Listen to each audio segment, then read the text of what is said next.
desasiações, mas para espanto da psiquiatria, da psicologia, sociologia e psicopedagogia, ele olhou para o seu traidor e o exaltou. Ele o chamou de amigo. Amigo, porque ele não tinha medo de ser traído. Ele tinha medo de perder um amigo e usou uma pergunta e levou o método do questionamento em níveis que o grande questionador da filosofia, Sócrates, jamais imaginou. Amigo, por que você está aqui? Claro que ele sabia porque ele estava lá. Só que ele não dava respostas prontas. Ele queria que o ser humano encontrasse o mais importante endereço. Ele queria que os seus alunos elaborassem as suas respostas. Aí eu teci uma frase. Nunca alguém tão grande se fez tão pequeno para tornar os pequenos grandes.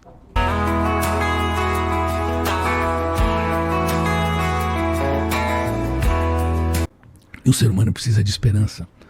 E se você notar, eu escrevi o livro O Homem Mais Inteligente da História. Eu fui um dos maiores ateus que pisou nessa terra. Talvez mais do que Nietzsche, do que Marx, do que Jean-Paul Sartre. Como a minha teoria estuda o processo de construção de pensadores, formação de pensadores, e eu estudei muitos pensadores, e fui até esse homem que era o mais famoso da história, e imaginava que encontrar um professor, um mestre, sem grande impacto intelectual, emocional, ou que revolucionaria a mente das pessoas. O John Lennon era tudo isso. Eu fiquei impressionado. John Lennon era muito criativo. Não, tô brincando, ele está falando de Jesus. Não, ele era muito criativo, mas também tinha seus momentos de angústias, de humor depressivo. Isso é interessante, assim, o maior ateu que já andou na Terra foi estudar Jesus Cristo. Qual foi o gatilho, cara? O que fez você ir por esse caminho?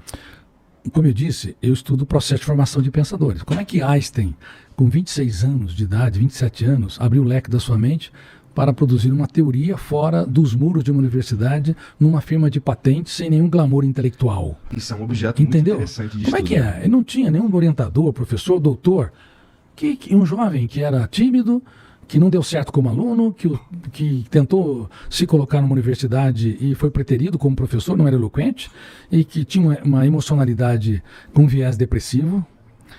E mais para frente, quando já era famoso, internou um filho num manicômio e cometeu um erro crasso, porque não foi visitá-lo. O homem que mais conheceu as forças do universo, e ninguém fala sobre isso, ele foi derrotado pelas forças de um universo mais complexo que o mundo físico, a sua mente, porque o ambiente tétrico de um manicômio, as alucinações, delírios do seu filho, que ele não conseguia usar toda a sua estrutura lógica, matemática e física para entender, porque não dá para entender, e deveria abraçar seu filho, porque ninguém é de seu menor valor, mesmo um psicótico, uma pessoa portadora de uma esquizofrenia, tem uma complexidade e deve ser valorizado como ser humano único e irrepetível. Einstein não fez isso.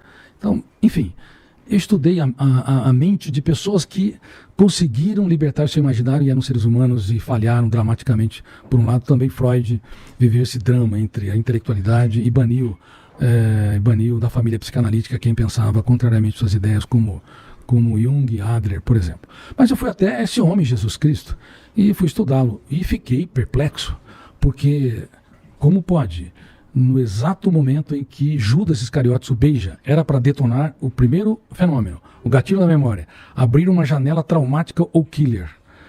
A traição é um golpe fatal, e quem nos trai são os amigos. Os inimigos, os desafetos, nos frustram. Aqueles que você se doa e te machuca na raiz, isso é uma traição. E naquele momento, quando abre uma janela traumática, duplo P, com duplo poder de ter um volume enorme de tensão e poder de fechar o circuito, e você não abre milhares de janelas com milhões de dados para dar respostas inteligentes, ou você agride, como muitas pessoas fazem, ou você recua timidamente. E ali havia uma escolta de soldados. Era para ele ter uma dessas reações. Mas para espanto da psiquiatria, da psicologia, sociologia e psicopedagogia, ele olhou para o seu traidor e o exaltou. Ele o chamou de amigo. Amigo, porque ele não tinha medo de ser traído. Ele tinha medo de perder um amigo. E usou uma pergunta e levou o método do questionamento em níveis que o grande questionador da filosofia, Sócrates, jamais imaginou. Amigo, por que você está aqui? Claro que ele sabia porque ele estava lá. Só que ele não dava respostas prontas. Ele queria que o ser humano encontrasse o mais importante endereço. Ele queria que os seus alunos elaborassem as suas respostas. Aí eu teci uma frase. Nunca alguém tão grande se fez tão pequeno para tornar os pequenos grandes. agora estava ali, o mestre dos mestres, sendo beijado por um aluno, porque na verdade era uma senha para a traição, e ele de fato o abraça. Ele dá tudo que tem para aquele que pouco tinha. Eu fiquei perplexo. E aí virou cristão? Eu virei um cristão sem fronteiras. Eu não defendo uma religião, sou lido por pessoas nas mais diversas religiões, budismo, islamismo, brahmanismo, espiritismo, catolicismo, protestantismo, e eu fiquei perplexo. Por isso eu escrevi a tetralogia, o homem mais inteligente da história, o homem mais feliz da história, o maior líder da história e o médico da emoção.